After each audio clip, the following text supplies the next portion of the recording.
Saga présente Hérésix de Nicolas Feuze et lu par Rémi Vibaud. La haine est aveugle, la colère étourdie, et celui qui se verse la vengeance risque de boire un breuvage amer. Alexandre Dumas, Le Comte de Monte Cristo. Prologue. Ils étaient 6, dans la nuit occitane. 6 comme le chiffre de la bête, le chiffre du diable, le chiffre du mal. Ils étaient 6, infâmes, nus comme des vers, errant d'un pas hésitant et chancelant sur un chemin abrité d'arbres, comme des zombies en file indienne. Chacun tenait fébrilement l'épaule de celui qui le précédait.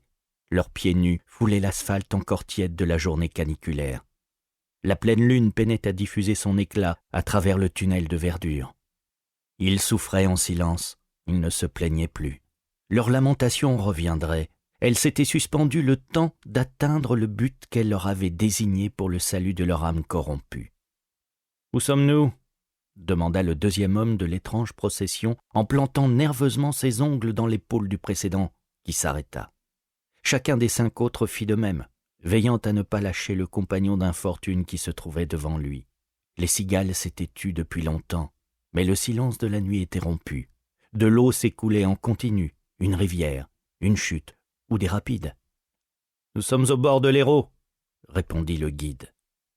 Sur leur droite, on distinguait les 3 dernières arches du pont de Saint-Tibéri. 2000 ans de crue avaient eu raison du pont qui reliait Rome à l'Espagne et qu'Hannibal aurait franchi avec ses éléphants.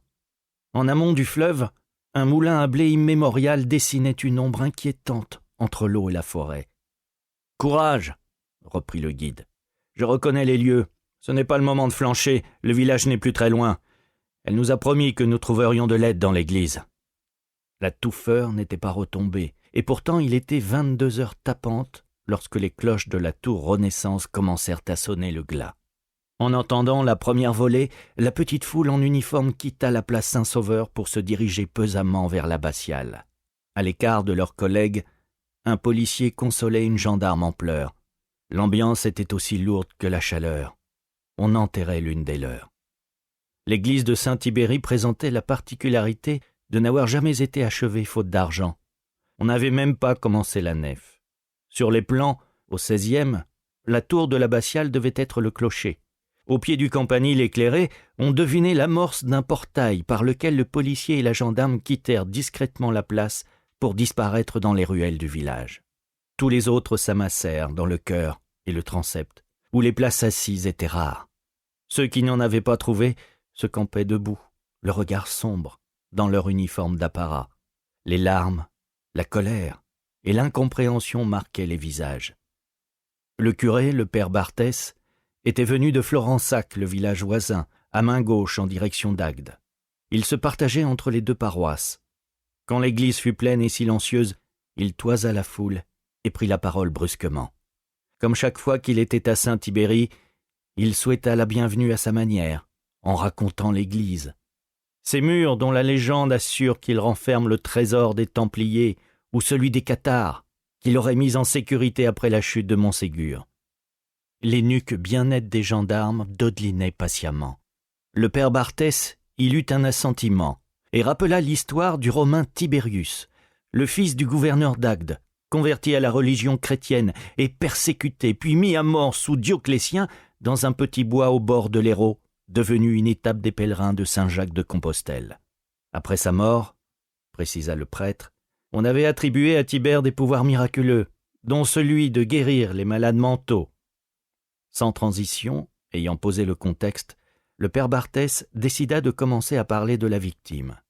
Il n'avait pas même prononcé son prénom qu'on entendit de lointains hurlements. Il y a peu de monde d'ordinaire à ces heures dans les rues de Saint-Tibéri.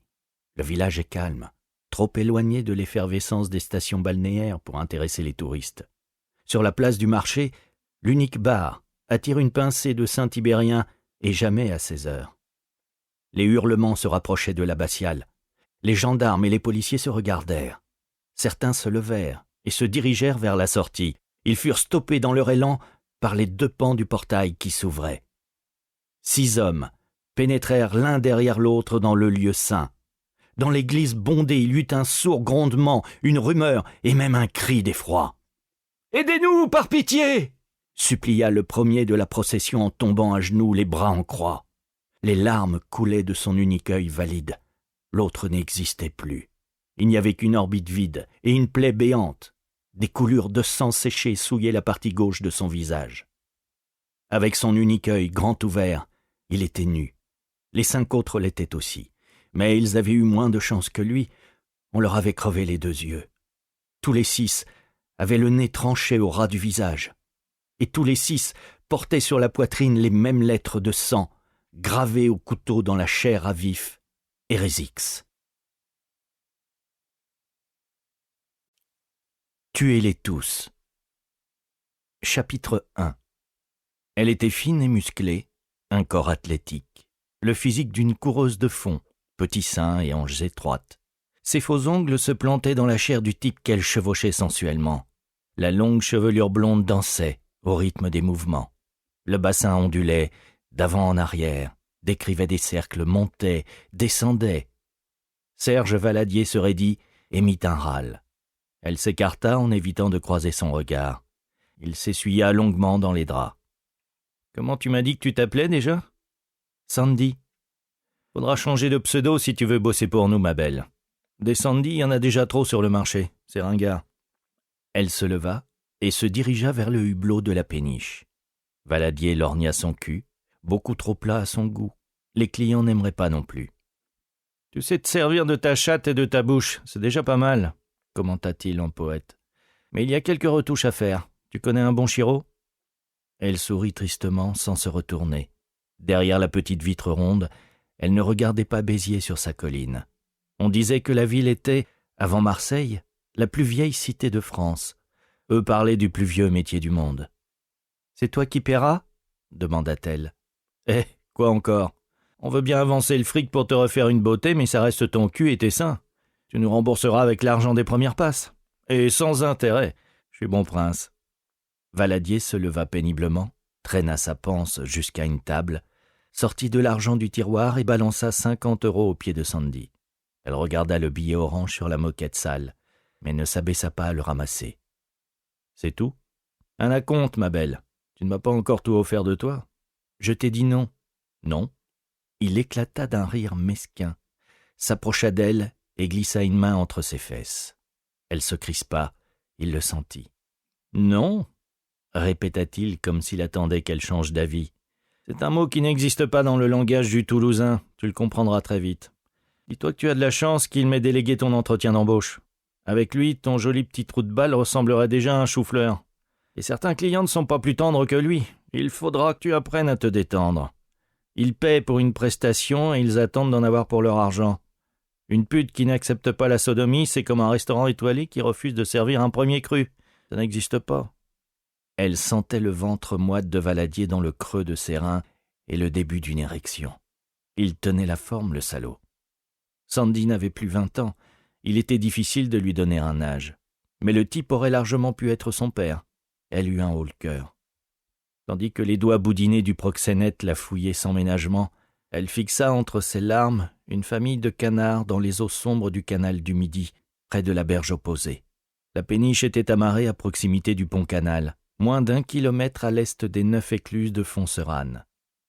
La cathédrale Saint-Nazaire dominait l'orbe, illuminée et majestueuse sur son promontoire rocheux. « Regarde !» dit Sandy. Au fond du hublot, au-dessus d'un halo orangé, une épaisse colonne de fumée s'élevait dans la nuit, à droite de la cathédrale. Intrigué, Valadier suspendit ses attouchements. « Nom de Dieu, qu'est-ce que c'est ?»« Un bûcher de l'Inquisition, le bûcher des vanités, votre bûcher à toi et à ton associé. » Il n'avait écouté la réponse qu'à moitié, sans chercher à comprendre le sens, obnubilé par l'incendie qui prenait de l'ampleur. Il écarta Sandy pour s'approcher de la vitre. Et en se déhanchant pour mieux voir le spectacle qui irradiait le centre-ville, il entendit la dernière phrase de la prostituée novice se frayer un chemin vers son cerveau. Il se tourna pour lui demander une explication. La main de Sandy fondit sur sa gorge. Les électrodes du taser touchèrent la peau de son cou. Une décharge de 2 mA pour 50 000 volts l'expédia dans un trou noir. Chapitre 2. À 5h59, le radio-réveil s'enclencha sur la fin d'une chanson du groupe Alioz, suivi du générique des infos. France Bleu Héros annonçait l'arrivée du Premier ministre à Montpellier. Au sommaire de Météo France, le maintien en vigilance rouge canicule. De violents orages étaient à prévoir dans la soirée sur l'arrière-pays. La nouvelle la plus importante était d'évidence l'incendie qui continuait de ravager le centre-ville de Béziers. L'envoyé spécial venait d'arriver sur les lieux. Les sapeurs-pompiers sont intervenus au milieu de la nuit sur les allées Paul Riquet. Actuellement, l'incendie n'est pas encore circonscrit. On peut voir des flammes s'échapper de la toiture de 3 immeubles contigus, voisins des Galeries Lafayette et du théâtre municipal. Plusieurs victimes seraient à déplorer, mais aucun bilan n'a été communiqué pour le moment. Le feu a pris à la Pérola, un établissement nocturne à la réputation sulfureuse, connu pour ses soirées échangistes. Les causes de l'incendie demeurent indéterminées, la police n'a pas encore reçu l'autorisation de pénétrer dans les lieux et se refuse pour l'heure à tout commentaire. Mais des voix s'élèvent déjà dans le quartier pour dénoncer un acte criminel. Le bras de Dominique Roustan s'abattit lourdement sur la table de nuit. Ses doigts cherchèrent le radio-réveil, son index trouva le bouton snooze. Le capitaine du SRPJ de Montpellier avait décidé de s'accorder 10 minutes de sommeil supplémentaire. Mais son cerveau s'était remis à turbiner comme un mixeur. La lettre anonyme qu'il avait reçue la veille l'annonçait. La guerre était déclarée. L'incendie de la Pérola n'était que le premier acte. Il se leva, emballa son corps nu dans le drap et marcha jusqu'à la fenêtre de sa chambre. Il tituba, maudit les derniers verres de la nuit, ceux de trop. 2 Doliprane 1000, un verre d'eau tiède et 3 gouttes de jus de citron feraient l'affaire. Il avait l'habitude. Il ouvrit les volets. L'aube avait pris ses quartiers sur la place de la Comédie. Le soleil suivrait bientôt. Il faisait déjà chaud. Les températures dépassaient largement les moyennes saisonnières, même pour un mois d'août. Autour de l'œuf, dominé par la fontaine des Trois Grâces, la vie reprenait son cours. Les trams emmenaient les Montpelliérains à leur travail. La plupart des cafés et des commerces étaient encore fermés. Les touristes envahiraient la place plus tard, dans la matinée. Roustan jeta un coup d'œil à l'Opéra-Comédie, déjà détruit par 2 incendies, en 1785 et 1881, et chaque fois reconstruit à l'identique. Quelle que soit l'ampleur des dégâts et des pertes humaines, Béziers se relèverait de la tragédie. À l'aube de ses 40 ans, Roustan était encore célibataire. Il n'avait jamais trouvé chaussure à son pied. La vie qu'il avait menée jusque-là, sa maladie et sa carrière dans la police, n'étaient pas propices à la stabilité affective. Sans compter que Roustan n'aurait jamais d'enfant. C'était son choix. Il avait fait le nécessaire pour s'en assurer. Une douleur à l'entrejambe lui rappela que la blessure était en voie de cicatrisation, de petites incisions externes pour de grandes conséquences internes. Son médecin avait été formel. Pas d'alcool avant ni après l'opération. Il enfila un peignoir et se livra à son rituel du matin, ramassa l'édition quotidienne du Midi Libre sur le paillasson de la porte palière, passa à la salle de bain, rinça son visage sous l'eau froide et maudit son image trop lisse dans le miroir. Roustan n'avait plus de pilosité. Peu après sa majorité, il avait développé une alopécie universelle. En moins de 6 mois, il était passé du stade 1 au stade 4 de la maladie, de la perte partielle des cheveux, quelques plaques sur le crâne, à une calvitie totale. Plus aucun cheveu, ni sourcils, ni cils, ni poils sur l'ensemble du corps. Depuis 20 ans, aucun traitement ne s'était révélé efficace. Bon gré mal gré, il avait fini par l'accepter. Roustan gagna la cuisine, avala son cocktail contre la gueule de bois, se tira un café et lut le journal. Il n'apprit rien de plus sur l'incendie de la Pérola. Béziers brûlait encore au moment où le papier était sorti des rotatives. Le site internet du Midi Libre ne le renseigna pas davantage. De toute façon, Roustan en savait déjà beaucoup sur le Toulousain et Valadier, son associé, sur leurs hommes, leurs établissements et leurs magouilles, et il en apprendrait encore grâce aux écoutes téléphoniques et au micro que le juge d'instruction venait d'ordonner de poser dans la résidence du truand à Saint-Guilhem-le-Désert. La rumeur prétendait que le Toulousain était craint et respecté dans le milieu grâce aux dossiers qu'il avait réunis sur nombre de notables héroltais. On disait qu'il les faisait chanter et que c'était la raison pour laquelle il n'était jamais tombé. Plus d'un flic s'était déjà cassé les dents sur ce truand sexagénaire qui tenait la ville sous sa coupe. Roustan, lui, n'avait rien à perdre, si ce n'est la vie. Il avait ramé de longs mois pour convaincre le procureur de la République de saisir un juge d'instruction, et presque autant pour persuader le juge d'instruction d'ordonner des mesures techniques de surveillance. À chaque rapport de police, le magistrat hésitait et finissait par refuser en demandant des compléments d'enquête. Jusqu'à la lettre. La lettre était anonyme, sans ADN ni trace exploitable. Elle annonçait une croisade contre le Toulousain et son empire. Le style était chargé de menaces et de folie, comparant la criminalité d'aujourd'hui au mal absolu qu'était au Moyen-Âge le catharisme pour l'Église. La lettre brandissait l'inquisition contre l'hérésie. Le mystérieux correspondant n'avait reculé devant aucune invective. Il se présentait comme un chevalier moderne qui détruirait la corruption et se comparait à Simon de Montfort, le chef de la croisade contre les Albigeois. La lettre anonyme était suffisamment documentée pour convaincre le magistrat du sérieux de la menace. Il avait pris l'avis d'un psychiatre assermenté, et pour mieux cerner la personnalité de l'auteur du courrier, ses réelles motivations, le juge d'instruction avait décidé de recourir à un expert pour assister Roustan. Il avait désigné Bernadette Lafargue, professeure d'histoire à l'université de Montpellier et spécialiste du catharisme. Chapitre 3. Bernadette Lafargue dominait de sa prestance l'auditoire de l'université Paul Valéry. Les étudiants étaient suspendus à ses lèvres et prenaient des notes. Contrairement aux idées reçues qu'a installées le catholicisme, commença-t-elle, le catharisme n'a rien d'une secte satanique aux croyances occultes, aux pratiques dépravées et aux trésors cachés. Oubliez toutes les fictions que vous avez pu lire ou voir, comme le luthéranisme 4 siècles plus tard, ou comme aujourd'hui l'école protestante des Purs, dont on trouve encore des communautés vivaces au Chambon-sur-Lignon.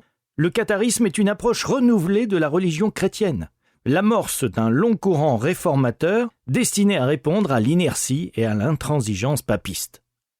Un cathare, étymologiquement, c'est un pur, celui qui s'est débarrassé des oripeaux du rite romain pour revenir à un christianisme des origines. Lorsque le mouvement prend corps, dans la seconde moitié du XIIe siècle, l'Europe vit une époque de paix sans précédent depuis les dernières invasions barbares. L'absence de guerre a provoqué une double expansion, démographique et économique. Les populations ne sont plus obligées de fuir l'ennemi et se sédentarisent, l'agriculture se développe, on invente de nouvelles techniques comme le moulin à eau. Partout dans ce monde où l'itinérance était devenue un mode de vie, les populations se fixent sur de nouveaux espaces, des villes naissent autour des nouvelles zones d'échanges commerciaux. Bernadette Lafargue marqua une pause. Elle passa une main dans ses longs cheveux gris blonds et, avisant les premiers rangs courbés sur leur copie, elle osa en souriant un parallèle aussi audacieux qu'anachronique. Pour résumer, dit-elle, cette période de développement a connu une forme de capitalisme, de mondialisation avant l'heure, ce qui a naturellement amené son lot de résistance, de réaction et déjà d'adeptes de la décroissance. Contre l'expansion économique, on prêche le retour aux valeurs évangéliques, la pauvreté, le renoncement. Et comme l'Église n'est plus capable de les porter, les purs se tournent vers des prédicateurs novateurs et laïques. Rome mettra des décennies à prendre conscience du danger que représente cette contre-église languedocienne qui gagne l'Europe tout entière. Bernadette Lafargue dirigea son pointeur laser vers la carte de la France affichée à l'écran derrière elle et dessina un cercle imaginaire autour de l'Occitanie. Au milieu du XIIe siècle, la région est dominée par 2 familles, les Toulouse et les Trencavel. Les 2 maisons ont aux yeux de Rome la fâcheuse tendance de soutenir le catharisme. L'Église catholique s'emploie donc, au concile de Lombert, en 1165, à faire condamner les cathares pour hérésie par l'ensemble des évêques et abbés de l'Occitanie. Albi, Toulouse, Narbonne, Nîmes, Castres, Gaillac, Lodève et Agde. Dès son élection au pontificat en 1198, Innocent III invoque une croisade contre ce qu'on appelle alors l'hérésie albigeoise. Le pape écrit même au roi de France pour lui donner le mode d'emploi. Confisquer les biens des comtes, des barons et des citoyens qui ne voudraient pas éliminer l'hérésie de leurs terres ou qui oseraient l'entretenir. Ne tardez pas à rattacher leur pays tout entier au domaine royal. Mais Philippe Auguste est réticent. Ses armées sont déjà engagées contre les Anglais et contre l'empereur germanique Othon IV. Bernadette Lafargue fit apparaître sur l'écran la reproduction d'un tableau ancien qui représentait un homme d'église. Vous le reconnaissez ? Il s'agit de Pierre de Castelnau. Innocent III l'a délégué auprès de la noblesse et du haut clergé languedocien. Moine cistercien de l'abbaye de Fontfroide, archidiacre de Maguelone, il est chargé de prendre des mesures contre les cathares. Le 15 janvier 1208, au lever du jour, dans une brume glaciale, il quitte Saint-Gilles, dans le Gard, en compagnie de Régnier de Cîteaux, son fidèle compagnon de voyage. Depuis 5 ans, les 2 moines parcourent le Midi à pied, observent la pauvreté et tentent en vain d'annoncer l'Évangile à la manière des apôtres. La veille, Castelnau a été convoqué par le comte Raymond VI de Toulouse dans sa résidence de Saint-Gilles. La rencontre a été houleuse. Le légat prive le comte des sacrements de l'Église et il est en retour publiquement menacé de mort, ainsi que Régnier. Au matin du 15 janvier, les 2 moines partent sans escorte. Ils attendent un bateau pour l'Italie à Trinquetaille, en face d'Arles, sur les terres de Raymond VI. Pierre de Castelnau est assassiné. Cette mort va sceller le destin des cathares d'Occitanie. Le lendemain, Régnier raconte l'agression à son supérieur, Arnaud Amaury, le chef de l'ordre cistercien, qui lui-même rapporte ses propos au pape. Le meurtrier de Pierre de Castelnau serait un écuyer de Raymond VI venu de Beaucaire.